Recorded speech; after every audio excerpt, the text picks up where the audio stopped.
After Augustus's death in 14 AD, it was wildly believed that his wife Livia secretly poisoned him.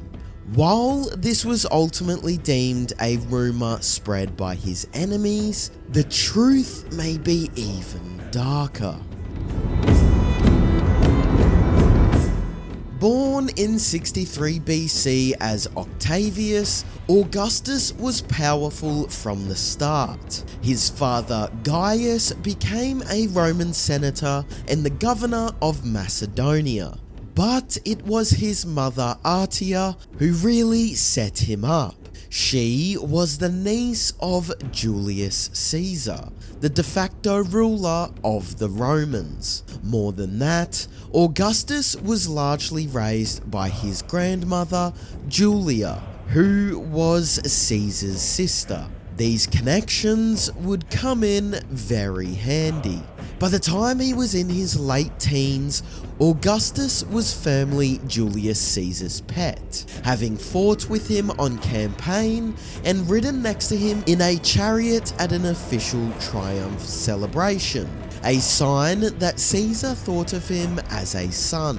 When he became dictator, Caesar also made Augustus his Magister Equitum, or Master of the Cavalry, essentially his right-hand man.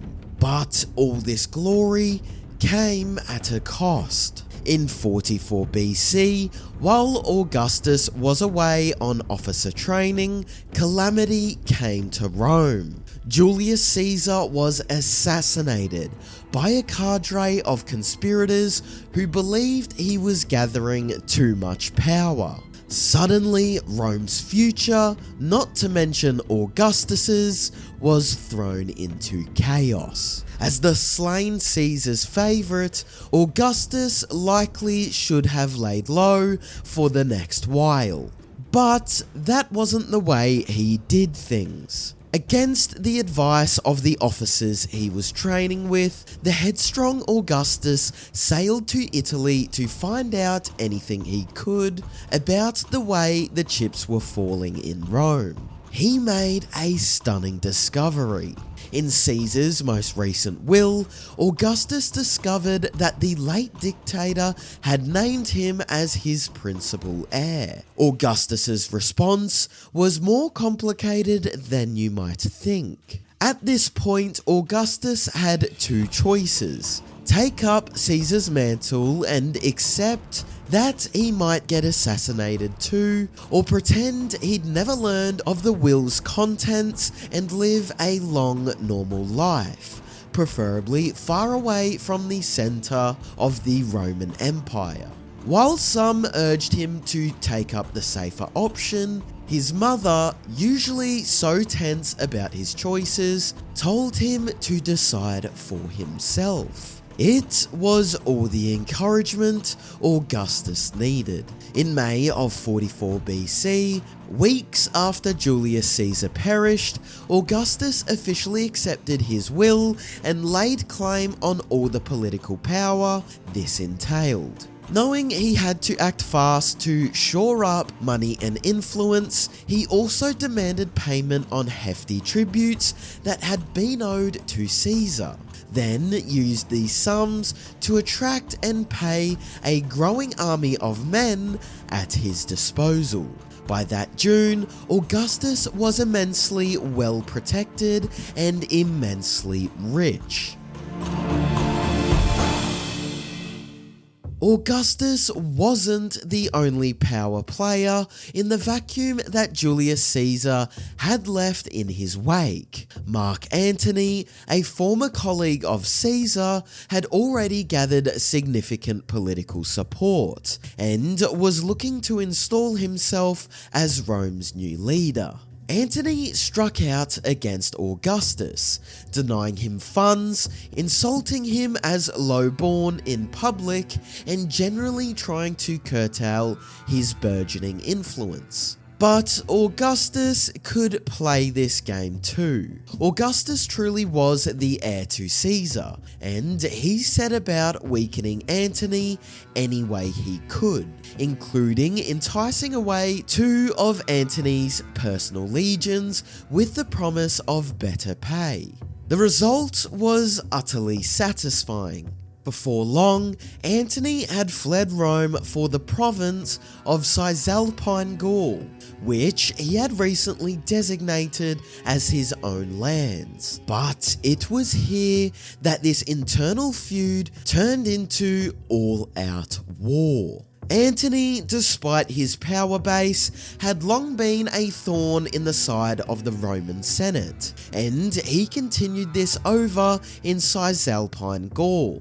As it turned out, the lands Antony wanted weren't quite vacant, and when he arrived, he almost instantly had to begin a siege for them, despite the Senate begging, pleading, and then ordering him to stop the fighting. In a twist of fate, this was all Augustus needed to cement his power. The Senate had little firepower of their own, so it was Augustus and his massive personal army who swooped in to battle against Antony in the province. His victory was total. Antony's forces were defeated and Antony himself had to retreat, earning Augustus the title of Imperator, or Victorious Commander. But Augustus had bigger plans than battle victory. A win over Antony was all well and good, but Augustus knew to really cement his power, he'd have to join him.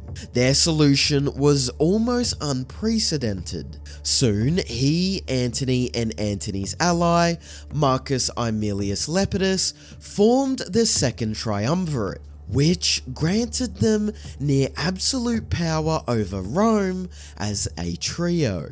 By 42 BC, it was time for Augustus to find a wife, and he didn't have to look far. Although Lepidus offered up his wife's niece Servilia, Augustus ultimately went with Mark Antony's stepdaughter, Claudia, who was the daughter of Antony's formidable and wealthy wife, Fulvia. If things went according to plan, it would have strengthened their alliance. But this was ancient Rome. Shortly after marrying Claudia, Augustus threw a wrench into his alliance with Antony's family. With the marriage apparently not going well, he returned his bride to her mother and announced that their union was 1, still unconsummated, and 2, he wanted to divorce her. It had brutal consequences. Though Antony, who was currently away in Egypt having an affair with Julius Caesar's old lover Cleopatra, was out of the picture for now, his wife Fulvia was incensed on everyone's behalf, and she didn't take it quietly. Suddenly, the offended Fulvia and Antony's brother Lucius launched an all-out attack against Augustus. But once more, it only turned into an opportunity for Augustus to show his might. He beat back their forces and won a resounding victory, then exiled Fulvia to Sicyon, where she soon took ill and passed. It really did seem like Augustus had divine will on his side, and it couldn't help but go to his head. Soon after divorcing Claudia, Augustus made another bold move. In order to strengthen an alliance with the powerful general Sextus Pompeius, Augustus married one of the man's relatives, Scribonia, and in doing so, got a leg up once more over his frenemy, Mark Antony, who had also been seeking an alliance with Pompeius. This time, though, Augustus should have been careful what he wished for. Augustus's new marriage was purely a political alliance, and it felt like it. Indeed, poor Scribonia had actually been forced to divorce her husband in order to marry Augustus, and the new couple reportedly had chilly and unhappy relations. Not too unhappy though. Scribonia was soon pregnant with Augustus's child, which was more than his first wife could say. Only Augustus used this joyous news to complete his betrayal. Augustus had made an absolute mess of marriage vows so far, but really he was just getting started. With his second wife pregnant at home, Augustus met Livia Drusilla, the current wife of powerful politician Tiberius Claudius Nero. Indeed, at the time of their first meeting, Livia already had a son by Claudius Nero, Tiberius, and was pregnant with their second child, Drusus. None of this mattered to Augustus. He immediately fell in love with her, and that meant everyone had to jump out of the way. By now, Augustus felt the world owed him everything, and he wasted no time getting exactly what he wanted from Livia. He promptly divorced his own wife, Scribonia, in October of 39 BC, and his timing couldn't have been worse. It was the very same day Scribonia gave birth to Augustus's daughter, Julia. But that was just half the scandal. Now that he was a free man, Augustus also had to make sure Livia was single too.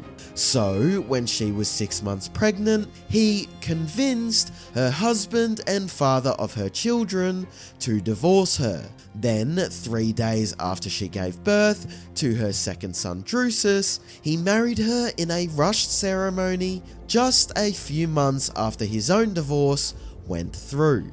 Augustus's hasty and insulting divorce from Scribonia necessarily destroyed his alliance with Sextus Pompeius, also the whole reason for the marriage in the first place, and Pompeius instantly began attacking him. Even so, Augustus still found a way to come out on top.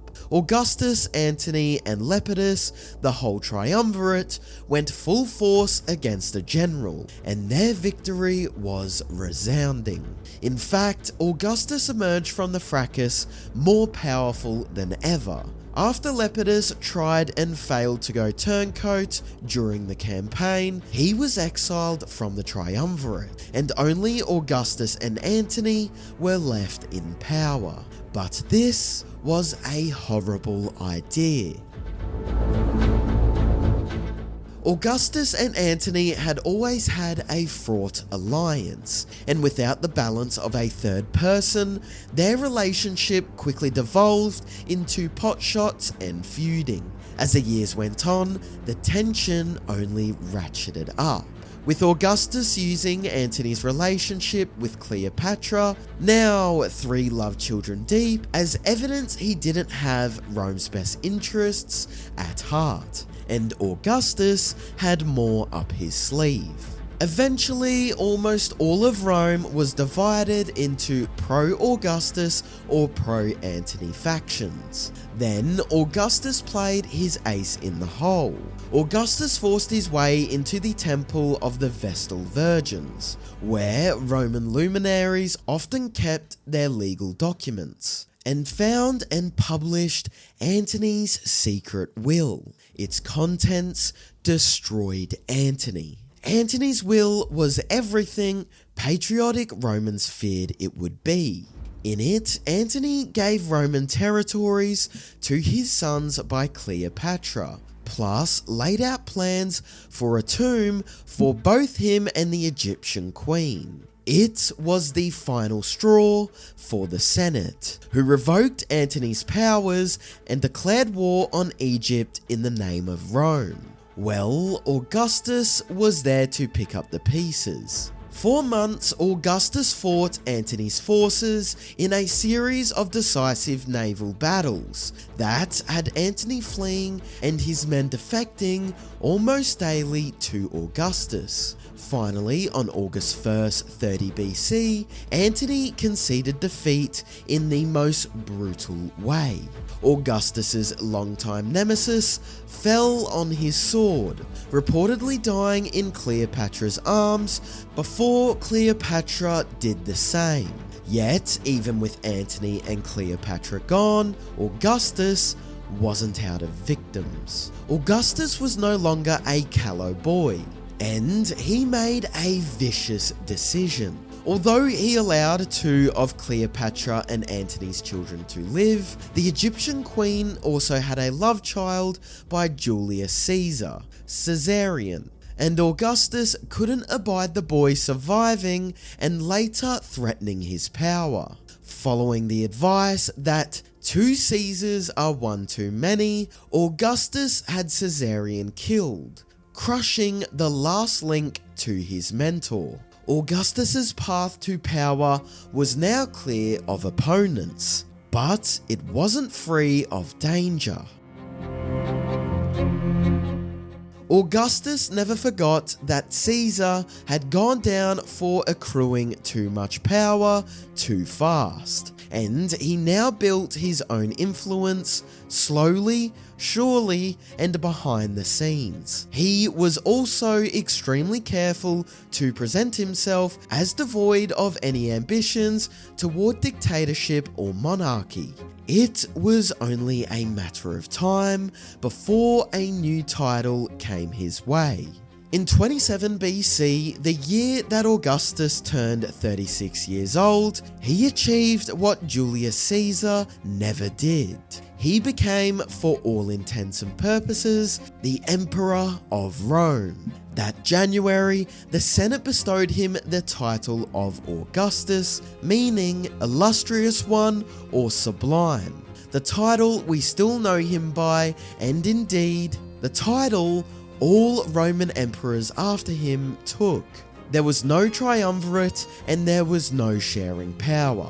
There was just Augustus. The power it gave him made big changes in Rome. Augustus's centralized influence allowed for rapid restructuring of Roman society, including the empire's first police force, first firefighting cadre, and a host of other inaugural city officials. He also created a standing army for the entire empire, and established the infamous Praetorian Guard, which started as his personal bodyguard on the battlefield. With his titles and his works, Augustus now neared godlike status. But inside his home, things were far from divine. When Augustus returned home from his battles with Antony and Cleopatra, he was riding the biggest victories of his life. But his wife still hadn't provided him with a son. In fact,